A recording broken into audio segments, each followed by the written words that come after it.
foulée des compressions, on prévoit des mises à pied assez importantes du côté des CPE, des garderies privées également subventionnées. Avec nous pour en parler, Louis Sénécal, président directeur général de l'Association québécoise des CPE. Bonjour, M. Sénécal.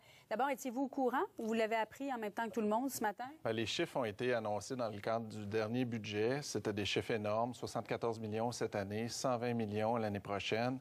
Et c'est en faisant le calcul selon une réforme de financement que le gouvernement nous présente morceau par morceau, semaine après semaine, qu'on en arrive à la conclusion que c'est près de 15 du personnel éducateur de notre réseau qui est en péril, 2800 emplois, et on est catastrophé.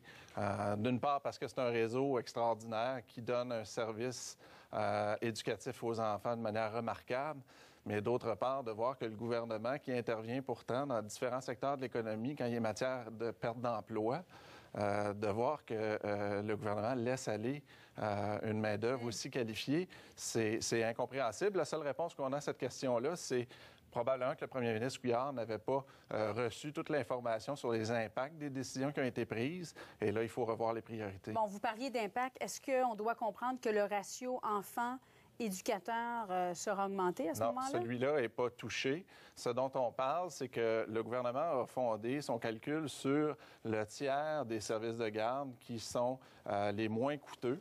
Et sur la base de ces tiers-là, il impose aux 2 tiers autres services de garde, des montants et des ratios qui sont équivalents. La même moyenne. Sauf que quand on regarde les moins coûteux, il y a des CPE, par exemple, qui sont en milieu de travail, où le contrôle des arrivées et des sorties est beaucoup plus facile. Les enfants arrivent et partent à peu près au même moment, donc la gestion des groupes est simple. Mais dans la grande région métropolitaine de Montréal, quand les parents sont appelés à voyager, à traverser les ponts, à être pris dans la circulation, c'est un enjeu majeur de pouvoir gérer l'arrivée et les départs, et les parents ont la liberté d'amener leurs enfants à l'heure qu'ils veulent en CPE.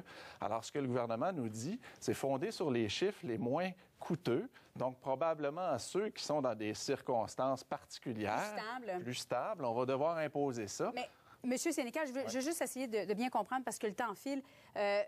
Mise à pied, où est-ce qu'on va couper? Dans les éducateurs, non? C'est 80 de notre budget, c'est la masse salariale.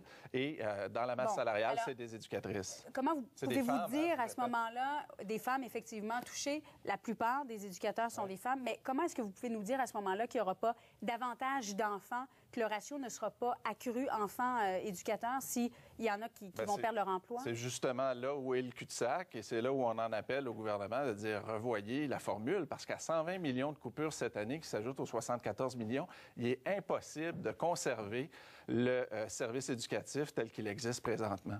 Donc, quel genre de conséquences on risque de voir à ce moment-là? Il va y avoir certainement un impact direct sur les enfants le matin et le soir et probablement beaucoup moins de flexibilité. Et on a déjà, pour le matériel éducatif, des coupures. Pour les repas, il y a eu des coupures à travers les années. Alors là, il va y avoir un impact vraiment majeur.